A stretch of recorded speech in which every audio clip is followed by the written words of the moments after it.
All right, final stop in this room today, the Nebraska Cornhuskers.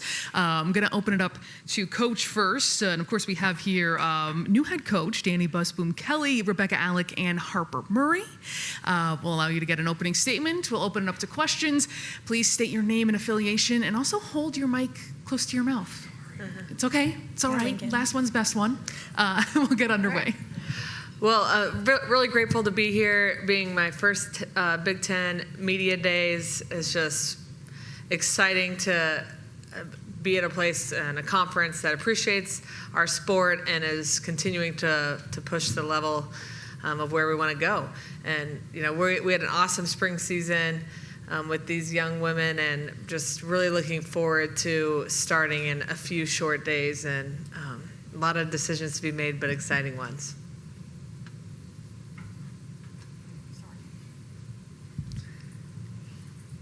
Abby Harris, Go Big Redcast. Danny, I'll ask you first. You've coached against Big Ten teams while at Louisville, but what do you anticipate is going to be the difference moving from a few Big Ten teams to the entire conference of the Big Ten? No, I think just from top to bottom, obviously probably the strongest conference in the country, and you know, you might get by one opponent one night, but then you have another great opponent the next night. There's some back-to-back matches, which I think is a little bit unique, where we're playing Friday, Saturday, or Saturday, Sunday, so there's really no rest time. That creates a much tougher prep schedule of getting ready for an opponent. But I think that the travel piece is it's also a challenge when you think about going all the way out to the West Coast and then all the way to the East Coast. So being in Nebraska, we arguably have to travel the furthest. I don't know if that's exactly true, but close to the furthest, both sides of the coast. So I think those three things are going to be the biggest differences. Lincoln Arneal, Huskers Illustrated. Rebecca, you talked about this a little bit in the spring, but it's your senior year. Has that sunk in fully now at this point too, and how are you approaching your last go-around with the Huskers? Yeah, no, it definitely has not fully sunk in. There have been a lot of opportunities for me to reflect, but honestly, I'm just trying to live in the moment. I think I just want to play free, honestly. I've had a few conversations with the staff that I don't really care for the accolades. I feel like, you know, All-American and even like the national championship, like those things it's just a product, versus the actual journey is where the joy is at. And I just want to enjoy it. And I have a lot of growth I need to do. So I just feel like the way that I'm approaching the gym now is I'm thinking long term, and how I can just be of service to my teammates, you know, regardless of the moment or what role I'm needed. I want to be able to serve that and serve it well. But yeah, I don't think it's fully sunken in. I've had like a few conversations. I'm like, oh wow. So yeah. Don't get emotional. I know. Lee Feinswag from 900 square feet. Danny, I got to ask you about Virginia, the Italian player.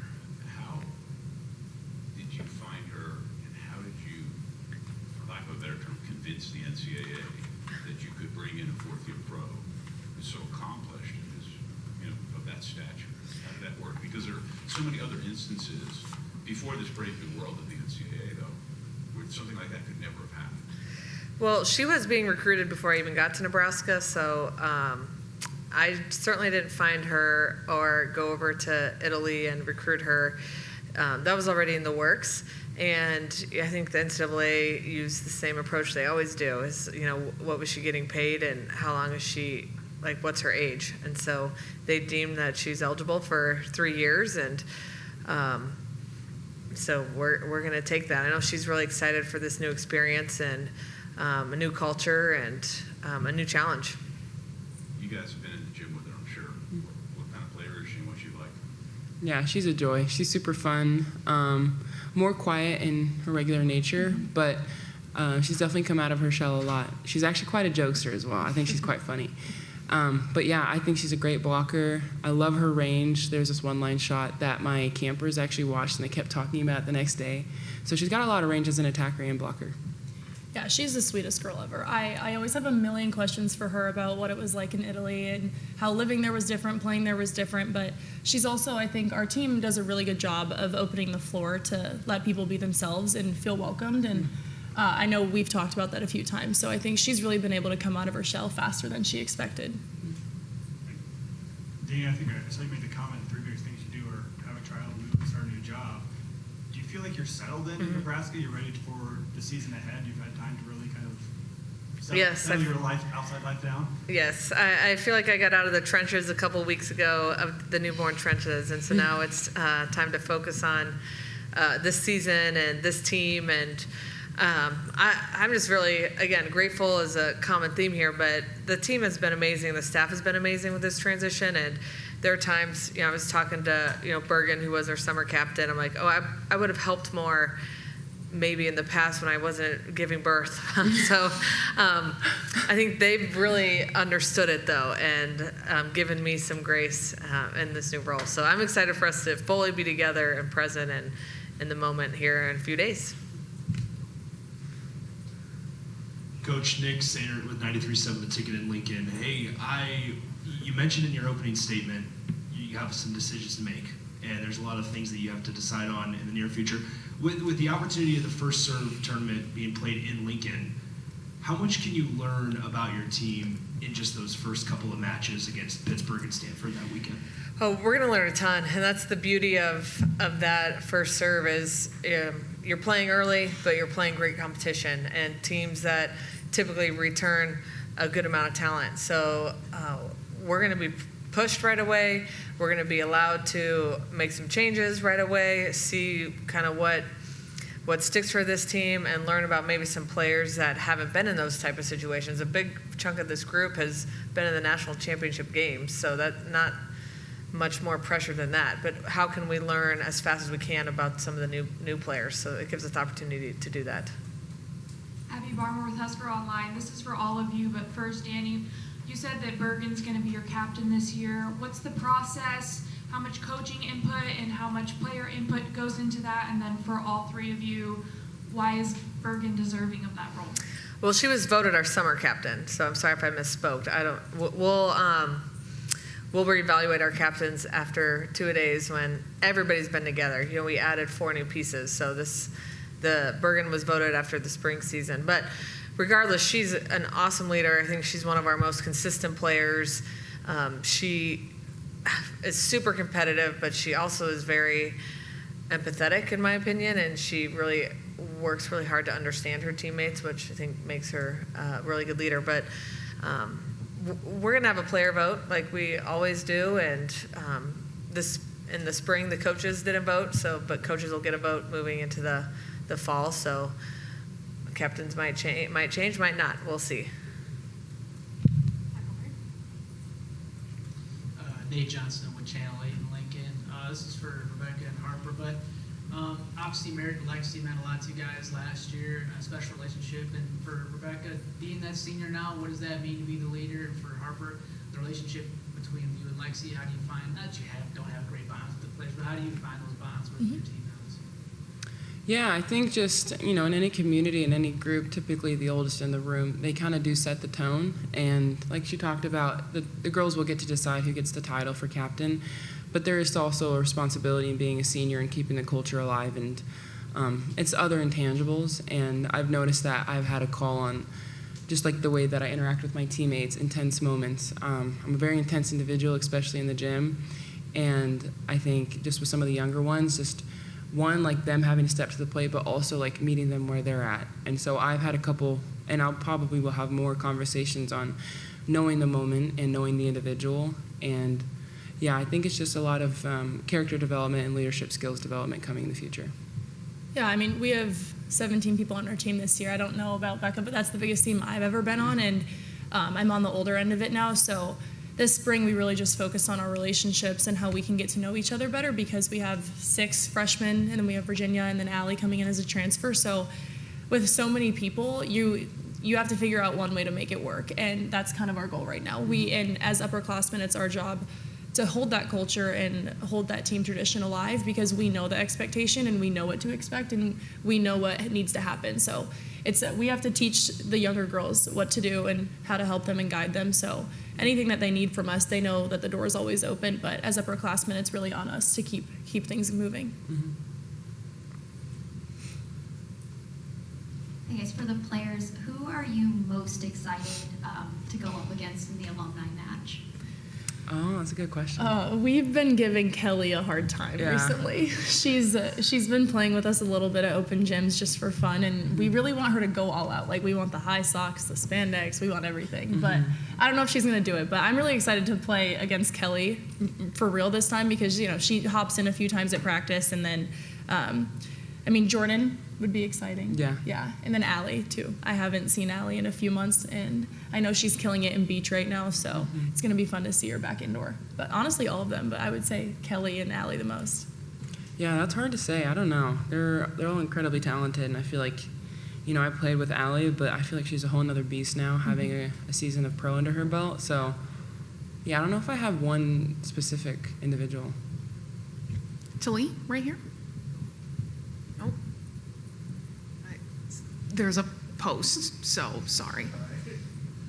Harper, you had hosted a camp last week. I think there were 600 people in the first session, and probably the same a couple other ones, and you went to a tournament in Chicago. I mean, what do you enjoy about getting to interact with the next generation and young people, put on events like that and get to, I don't know, be a role model? Do you consider that? What do you consider part of that?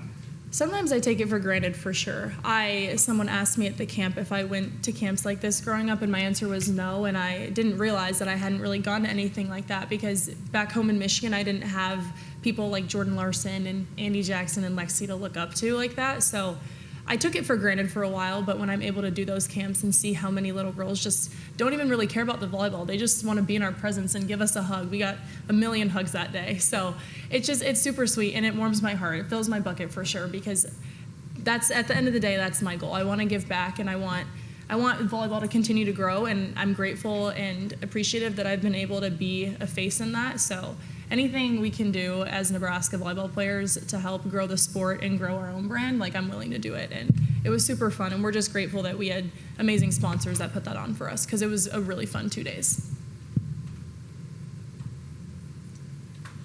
Jake Haley with the Sports Philanthropy Network. Harper and Rebecca, you both have been on the Tom Watson citizenship team for the last 3 years. What does that mean to you guys?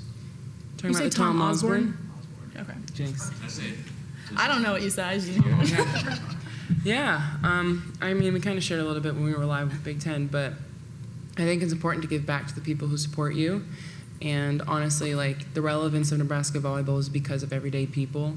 And so sometimes it feels like the bare minimum when we give back, but they are always so appreciative of it. I mean, we've had like 30 girls on one court, and they don't care about the actual camp. They just want to like talk to you. And so, yeah, it means a lot to take time and interact with the people who support us.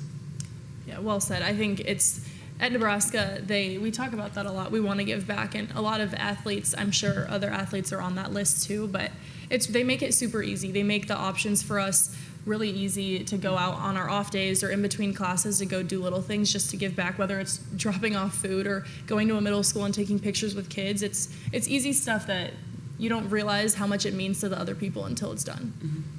This is for Rebecca and Harper. You guys, obviously, Harper, entering your third year, Rebecca, your senior season.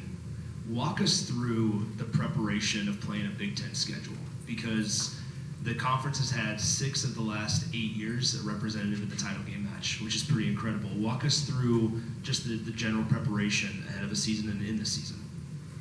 Yeah, I think it's a lot of conversation with our weightlifting coach and with Danny. I think it's important that the players are honest with where we're at, because the expectation is that you're always giving 110%. And so if the body's not up to par, we have that conversation so that we can be in a good position starting competition, because you don't want to be completely dead starting.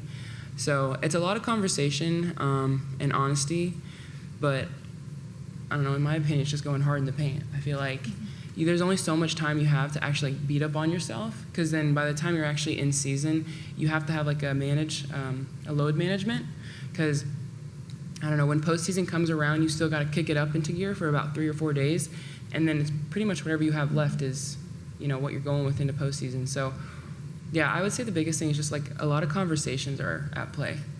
Yeah. I mean, I touched on it earlier.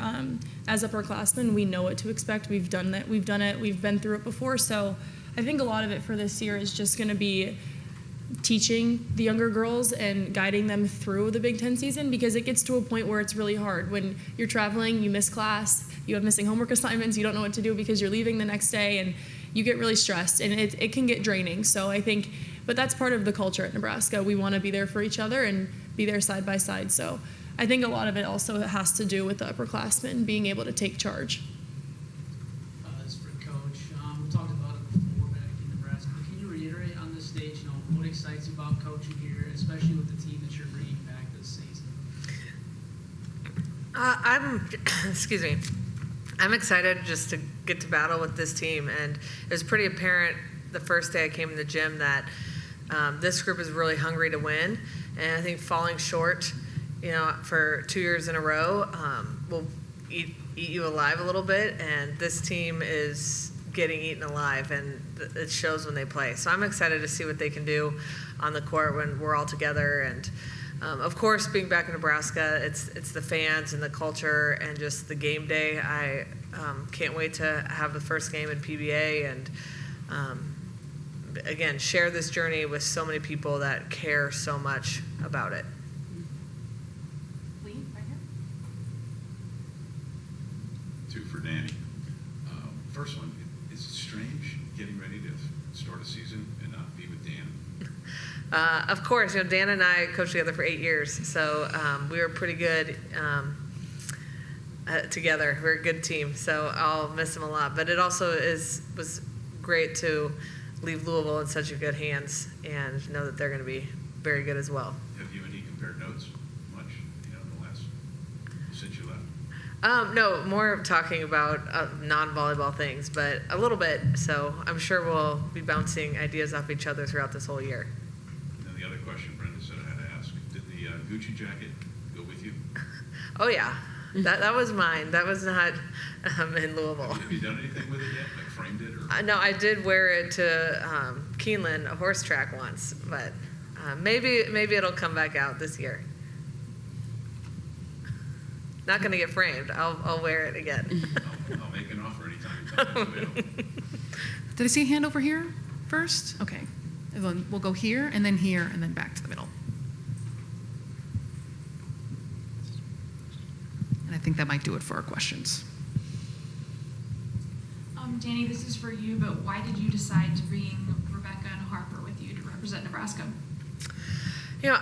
I think it's a pretty big deal to be asked to represent your school, and I thought Becca being a senior and the work she put in this spring was certainly deserving, and I wanted her to get to experience this day before she left. And then I think Harper really embodies a lot of what this team is hoping to accomplish, like get through some hard times and rise up and come out even better than you were before. And I just thought she has done the work and is a great spokesperson for our program. So just thought it was a cool opportunity for both of them.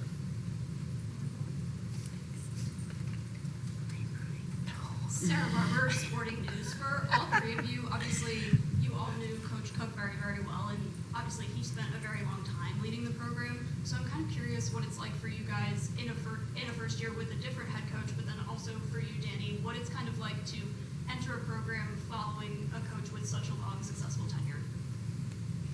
You start? You guys can start. Yeah, you got it. Okay.